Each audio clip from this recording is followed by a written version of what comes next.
Hey everyone! Welcome back to Speak Easy English. I'm Luna. What's up, Henry? Hey, Luna. Not much, just chillin', getting ready for an awesome episode. I was thinking about our listeners today. Yeah? What's on your mind? Yeah, they often say they know the grammar, they know the vocab, but when they get into a real, live conversation, they still feel stiff.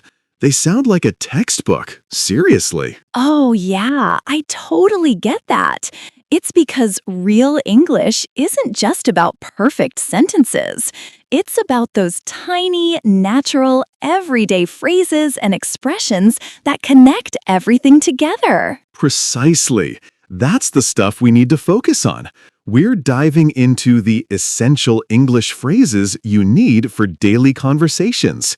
These are the phrases that will make you sound instantly more natural. Perfect. Let's jump right in, starting with the very first thing, greetings and check-ins. So let's ditch the boring "how are you?" What's the most common casual alternative? Gotta be how's it going? It's friendly, easy, and you can use it with almost anyone. Definitely. Listeners, try to repeat this with us. Repeat after us. How's it going? And for the answer, if things are fine, a much cooler, natural response is can't complain. That is an absolute winner. It means you're doing all right. Repeat after us. Can't complain. Now, when you bump into an old friend, on the street, what do you shout? You gotta shout, "Long time no see!" And then, Henry, how do you ask them what they've been doing lately? You follow up with this. "What have you been up to?" That's the magic phrase. It is. It's the perfect conversational bridge. Repeat after us. What have you been up to? All right, let's move past greetings and get into discussing ideas. Henry, how do you start a sentence when you want to give your opinion but keep it casual? I usually go for "the way I see it." It sounds more like a chat than a formal debate. Nice. Now, for agreeing with someone, if I say something great and you 100% agree, what's your strong agreement phrase? I'd say, "I couldn't agree more." It's strong and clear. Let's try that one. Repeat after us. I couldn't agree more. And here's a super casual one, Luna, for when you're agreeing with a complaint. If I say, "This train is so crowded today," you say, Tell me about it. "Exactly." It means, "I completely agree. I know that feeling." So helpful. Okay, now disagreeing. We need to be polite. What's the best way to introduce a different view? You need a buffer. Try, "I see what you mean, but I'm not so sure about that." That "I see what you mean" really softens the disagreement. That's really good. Repeat after us. I see what you mean, but... Okay, let's talk practical favors. We need to ask for things politely. Totally. Always use could or would. If you need me to hand you something, "Could you pass me the salt, please?" Simple but effective. Now, if you need a bigger favor, like help moving something, what would you ask? I would say, "Would you mind giving me a hand with this?" Remember, it's "would you mind" plus the ing form. Great tip. Okay, now what if you make a mistake or you mess up an appointment? How do you sincerely apologize? If it's a big deal, you need to say more than just "sorry."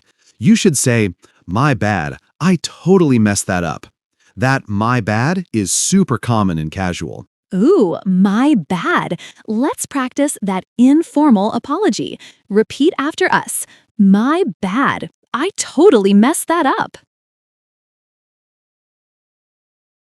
And if you accidentally bump into someone in a crowded space, Just a quick, oops, excuse me, or my apologies.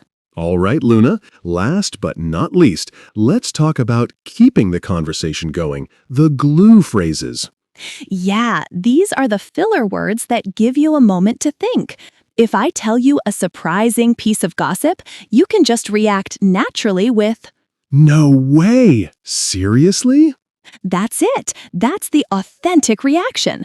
Now, if you need to gather your thoughts before answering a complex question, what do you say? Never stay silent. Just say, that's a good question. Let me think for a second. It shows you're engaged. Exactly. And what about smoothly switching topics?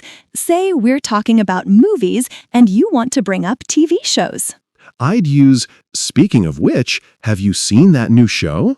The speaking of which is the perfect bridge. It really ties the conversation together. Let's practice that transition. Repeat after us. Speaking of which, have you tried that? And here's one for those awkward moments.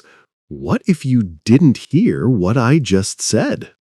Don't just say, what? Say, sorry, could you run that by me again? Run that by me is a great replacement for say that again. Oh, fantastic. And just for professional listeners, if you don't have an immediate answer for a colleague, always finish with, I'll check on that and get back to you. Whew, Henry, that was a powerhouse of everyday phrases. We covered so much ground today. We did. And remember, the secret is repetition. Don't just listen, say these phrases out loud. Absolutely. Start with can't complain and tell me about it. Just 2 phrases can change how natural you sound today. You can find the full script with all the phrases on our website, https://www.google.com/search?Q=speakeasyenglish.com. That's all the time we have for this episode of Speak Easy English. Thank you so much for learning with us. Until next time, keep practicing and speak easy. Bye-bye.